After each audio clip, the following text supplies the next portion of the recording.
మోకాల నొప్పులకు ఎటువంటి సర్జరీ లేకుండా ఎపియాన్ పెయిన్ క్లినిక్ అందిస్తున్న అత్యాధునిక చికిత్స.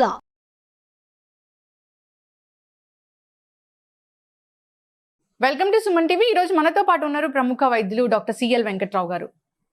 నమస్కారం డాక్టర్ గారు. నమస్కారం. డాక్టర్ గారు, జుట్టు రాలిపోయే సమస్య లేని వాళ్ళంటే లేనే లేరు. 100% ఆఫ్ ద పీపుల్ ఈ సమస్యతో ఇబ్బంది పడుతూ ఉంటారు. సో చాలా మంది జుట్టు రాలిపోతుంది, మరి ఎటువంటి ఆహార నియమాలు పాటించాలి, ఏం తినాలి, ఏం తినకూడదు అని ఆలోచిస్తూ ఉంటారు. సో అలాంటి వాళ్ళకి ఆహార నియమాలు ఏం చెప్తారు డాక్టర్? జుట్టు రాలిపోవటానికి కారణం ఏంటంటే సమతుల్యమైన పౌష్టికాహార లోపం వల్ల ఈ జుట్టు రాలిపోతుంది. జుట్టు ఆరోగ్యంగా ఉండటానికి కొన్ని విటమిన్లు కీలక పాత్ర పోషిస్తాయి. ఏ విటమిన్లు? విటమిన్ ఏ, విటమిన్ సి, తర్వాత vitamin B1, vitamin B3, vitamin B12. వీటితో పాటు విటమిన్ డి, విటమిన్ ఇ. ఈ విటమిన్లతో పాటు ఫోలిక్ యాసిడ్ అని ఉంటుంది.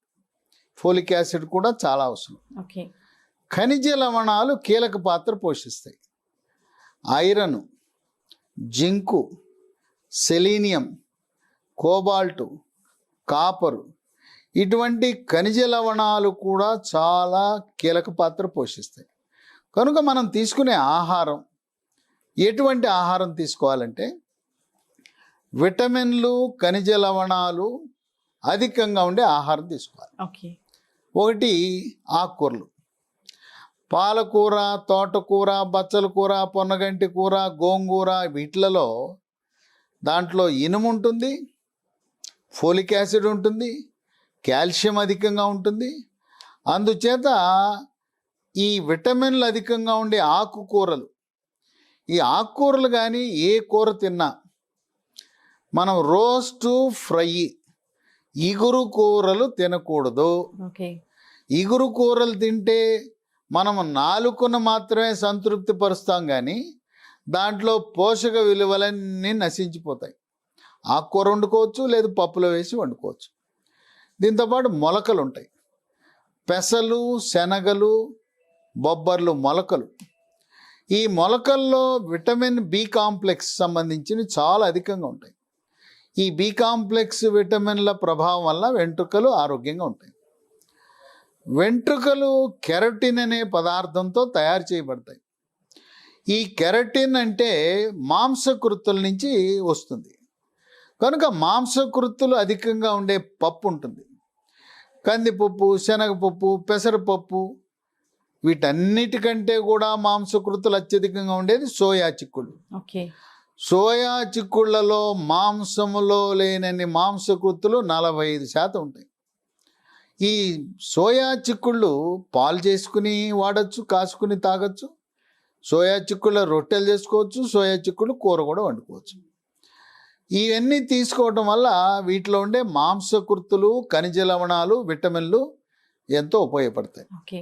వీటితో పాటు డ్రై ఫ్రూట్స్, డ్రై ఫ్రూట్స్లో బాదం పప్పు, పిస్తా, ఖర్జూరము, కిస్మిస్, అంజీరా, ఆప్రికాటు, వీటితో పాటు జీడిపప్పు, వేరుశనగ పప్పు, వీటన్నిట్లలో కూడా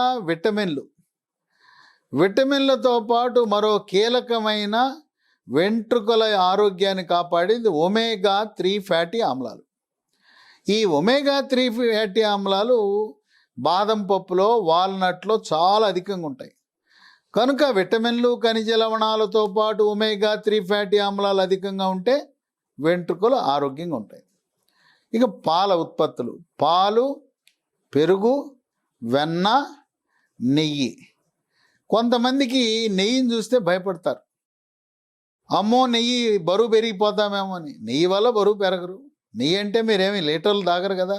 రోజుకి 2-3 స్పూన్ల నెయ్యి వాడటం వల్ల ఎటువంటి ఇబ్బంది లేదు. కనుక నెయ్యి వేసుకోవచ్చు, దానివల్ల బరువు పెరగరు. ఇంకా కొంతమందికి భయం, అమ్మో నెయ్యి ఇది వెళ్ళిపోయి రక్తంలో చెడు cholesterol, LDL cholesterol, bad cholesterol యొక్క పరిమాణం పెంచుతుందేమో, ట్రైగ్లిజరైడ్ పరిమాణాన్ని పెంచుతుందో, అటువంటి అపోహ వద్దు. ఇంకా కోడిగుడ్లు గురించి కూడా నాటుకోడి తినాలా, ఫారం కోడి తినాలా, ఫారం కోడికి నాటుకోడి గుడ్డుకి ఏమాత్రము తేడా లేదు. మీకు అందుబాటులో ఉంటే బాతుల గుడ్లు కూడా తినచ్చు. ఈ కోడిగుడ్లో మళ్ళీ కొంతమంది పిల్లలు పెద్దవాళ్ళందరూ కూడా తెల్ల సొన మాత్రం తిని పచ్చ సొన వదిలేస్తారు. పచ్చ సొన చూడగానే అది పసుపు రంగులో ఉంటుందని అమ్మో భయపడతారు. పచ్చ సొన తినటం వల్ల బరువు పెరగరు. పచ్చ సొన తినటం వల్ల రక్తంలో చెడు కొలెస్ట్రాలు, బ్యాడ్ కొలెస్ట్రాలు, అలాగే ట్రైగ్లిజరైడ్ పెరగదు. ఈ పచ్చ సొనలో బయోటిన్ అనే ఒక పదార్థం ఉంటుంది. మనకి పోషక విలువలన్నీ కూడా కోడిగుడ్డులో ఉండే పచ్చ సొనలోనే ఉంటుంది కనుక పచ్చ సొన తప్పనిసరిగా తినండి. మీరు బరువు పెరుగుతారు. ఆ బరువు ఎందుకు పెరుగుతారంటే తెల్లగా ఉండే అన్నం అంత తింటే బరువు పెరుగుతారు. తెల్లన్నం కాకుండా బ్రౌన్ రైస్, ముడి బియ్యం తింటుంటే బరువు పెరగరు.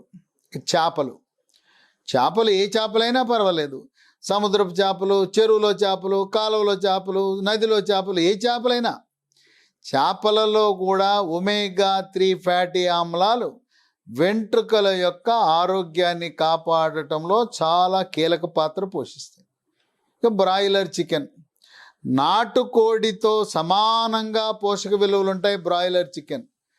నాటుకోడి ముదిరిపోయి ఉంటాయి ఎముకలు, కనుక బ్రాయిలర్ చికెన్ తినటం ద్వారా దాంట్లో కూడా కేశ సౌందర్యాన్ని కాపాడే ఖనిజ లవణాలు, విటమిన్లు, మాంసకృతులు మనకు అందుబాటులో ఉంటాయి. కనుక మాంసాహారము తినే వాళ్ళకి వెంట్రుకలు రాలే గుణం తక్కువ. విటమిన్ డి కీలక పాత్ర పోషిస్తుంది. శాకాహారులు ఎండతో పాటు పుట్టగొడుగులు తింటే పుట్టగొడుగుల్లో విటమిన్ డి అధికంగా ఉంటుంది. ఇక మాంసాహారులకు విటమిన్ డి వాళ్ళకి కోడిగుడ్లు, తర్వాత చికెను, మటను, చేపలు, రొయ్యల్లో సమృద్ధిగా లభిస్తుంది. కనుక మాంసకృతులు, విటమిన్లు, ఖనిజ లవణాలు, తర్వాత విటమిన్ ఇ అని ఉంటుంది. ఈ విటమిన్ ఇ డ్రై ఫ్రూట్స్లో మనకు సమృద్ధిగా అందుబాటులో ఉంటుంది. ఇటువంటి సమతుల్యమైన ఆహారము తీసుకోవటం ద్వారా ఉడకబెట్టి పులుసు రూపాన వండుకునే కూరల ద్వారా వెంట్రుకల యొక్క ఆరోగ్యం కాపాడబడుతుంది. ఈ విధంగా మనము కేశ రక్షణ, కేశ సౌందర్యాన్ని కాపాడుకోవచ్చు. కనుక మనం సీజనల్ పండ్లు కూడా తినాలి. సీజనల్ పండ్లలో విటమిన్ సి, సిట్రస్ జాతి పండు, జామ పండ్లు, బొప్పాయిలో విటమిన్ సి చాలా అధికంగా ఉంటుంది. ఇక క్యారెట్, రోజు ఒక క్యారెట్ తింటే దాంట్లో విటమిన్ ఏ సమృద్ధిగా ఉంటుంది.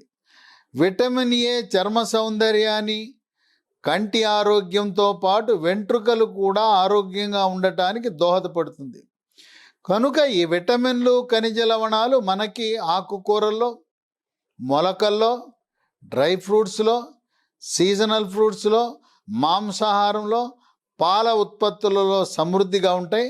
ఆ విధంగా తీసుకోవటం ద్వారా వెంట్రుకలు చక్కగా, నల్లగా, ఒత్తుగా, మహిళలకైతే పొడుగ్గా ఉండే అవకాశం ఉంటుంది. చాలా మందికి ఉండే సమస్య ఇది మాట్లాడుకున్నట్లుగా. సో చాలా మంది ఫేస్ చేస్తూ ఉంటారు. సో ఈ ఆహార నియమాలు పాటించాలని కోరుకుందామండి. ధన్యవాదాలు.